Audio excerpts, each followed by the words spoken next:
If you do this, the unadulterated truth in Darrow's confession may well convince mankind to cast all science and technology aside, to ensure that future generations grow up free and whole. Are you sure this is your choice? So be it then.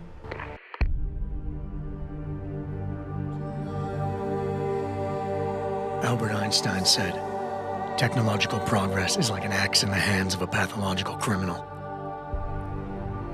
It took me a while, but I finally see his point. How often have we chased the dream of progress only to see it perverted? More often than not, haven't the machines we built to improve life shattered the lives of millions? And now we want to turn that dream on ourselves to fundamentally improve who we are. Experience has shown me how dangerous that can be. How many times in the call of duty did I almost fall into the trap of taking shortcuts, abusing my abilities or the resources at hand? I resisted. Barely at times, because I valued human lives and considerations. Can I truly despise others who fall? Technology offers us strength. Strength enables dominance, and dominance paves the way for abuse. Darrow understood this. He knew that using technology to become something more than we are risks losing our ability to love, aspire, or make moral choices. The very things that make us human. It also risks giving some men the power to make others what they choose, regardless of the cost to human dignity.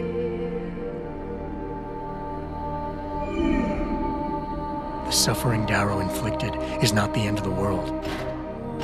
It is merely the seed for change. And change never comes without pain.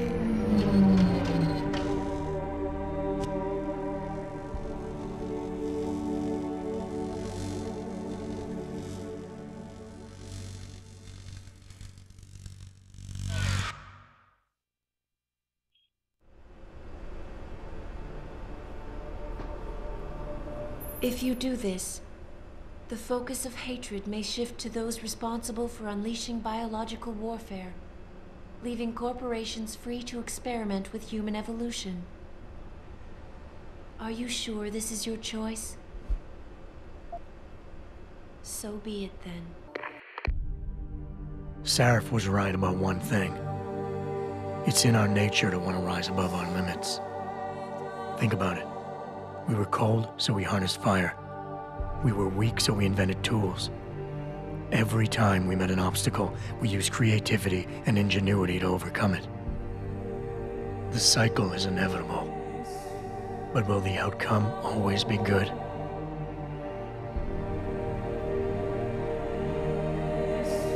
I guess that will depend on how we approach it. These past few months, I was challenged many times. But more often than not, didn't I try to keep morality in mind, knowing that my actions didn't have to harm others? Time and time again, didn't I resist the urge to abuse power and resources simply to achieve my goals more swiftly? In the past, we've had to compensate for weaknesses, finding quick solutions that only benefit a few. But what if we never need to feel weak or morally conflicted again? What if the path Sarif wants us to take enables us to hold on to higher values with more stability? One thing is obvious. For the first time in history, we have a chance to steal fire from the gods. To turn away from it now, to stop pursuing a future in which technology and biology combine, leading to the promise of a singularity, would mean to deny the very essence of who we are. No doubt the road to get there will be bumpy, hurting some people along the way. But won't achieving the dream be worth it?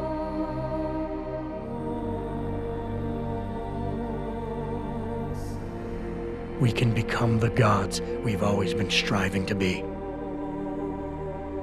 We might as well get good at it.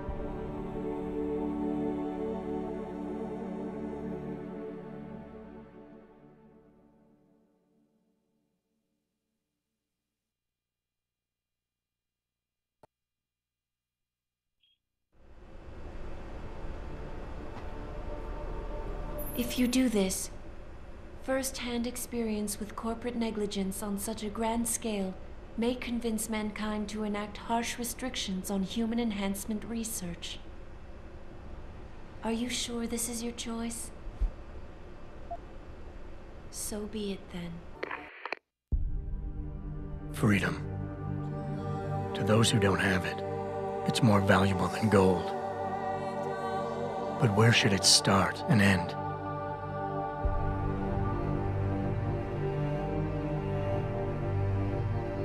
We humans often think we have the right to expand, absorb, convert, or possess anything we need to reach our dreams. But time and time again, hasn't this led to conflicts with others who essentially believe the same thing? Looking back on the challenges I faced, at the way I often resolve them, I realize morality can become our saving grace. Most of the time, didn't I try to keep my values in mind, knowing how my actions would affect others?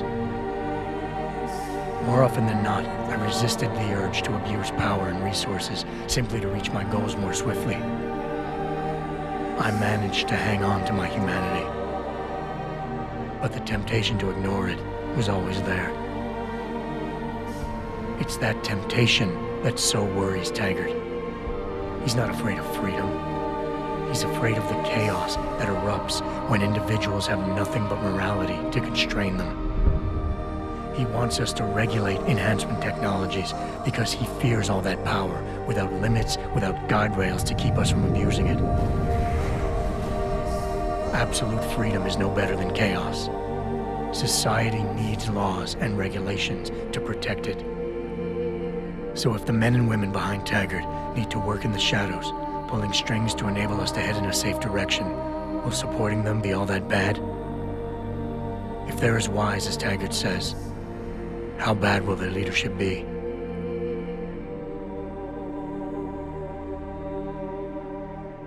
I just hope they stand by what they say.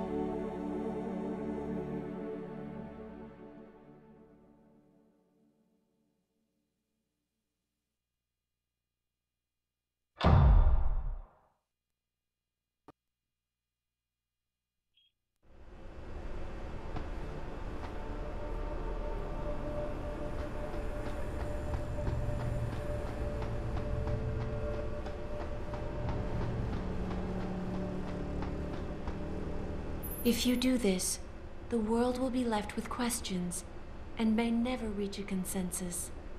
Are you sure this is your choice? We have little time left, Adam. And might I say, it has been a pleasure.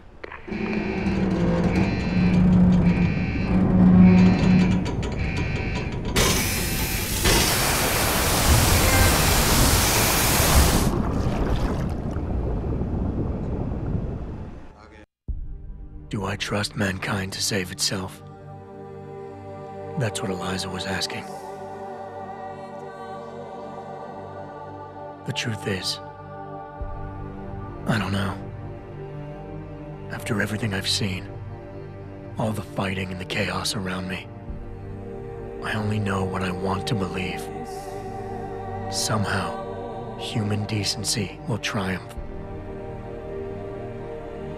These past few months, I've faced many life-threatening situations. I could have given up many times, but my need to know the truth, to uncover the secrets that others were hiding, and to survive, forced me to keep on going. Most of the time, I tried to keep my values in mind, knowing my actions did not have to harm others. I held on to my humanity, resisting the urge to abuse power or resources in order to meet my goals. And in the end, I got the job done.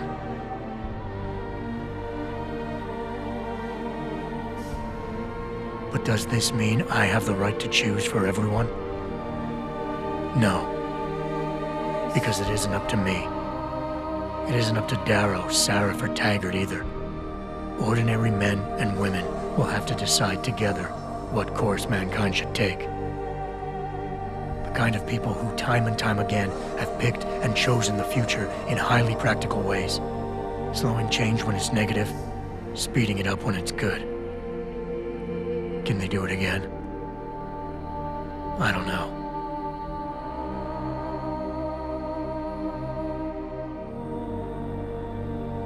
But I do know I'm not about to let anyone in this station, myself included, stand in their way.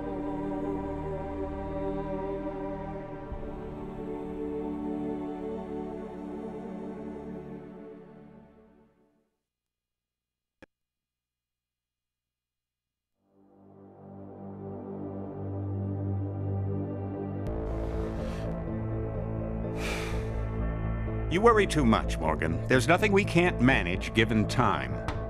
She's here. I have to cut this short. Keep going through the wreckage. Maybe we'll find something we can use for the Morpheus initiative. Come in! Dr. Reed!